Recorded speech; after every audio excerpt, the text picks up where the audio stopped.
ভারী বৃষ্টিতে চট্টগ্রাম, ময়মনসিংহ সহ কয়েক জেলায় জলাবদ্ধতা দেখা দিয়েছে। এতে ভোগান্তিতে পড়েছে সাধারণ মানুষ। রোববার ভোর থেকে টানা বৃষ্টি হচ্ছে বন্দরনগরী চট্টগ্রামে।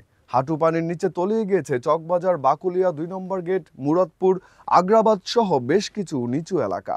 পানি ঢুকেছে বিভিন্ন ব্যবসা প্রতিষ্ঠান আর ঘরবাড়িতে। বেশ ভোগান্তিতে পড়েন সকালে কর্মস্থলগামী মানুষ আর শিক্ষার্থীরা। দেখা দেয় গণপরিবহন সংকটও।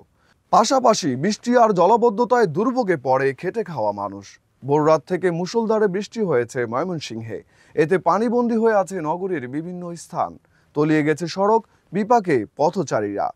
এদিকে বৃষ্টি ও উজানের ডলে নদ নদীর পানি বৃদ্ধি অব্যাহত আছে সুনামগঞ্জেও।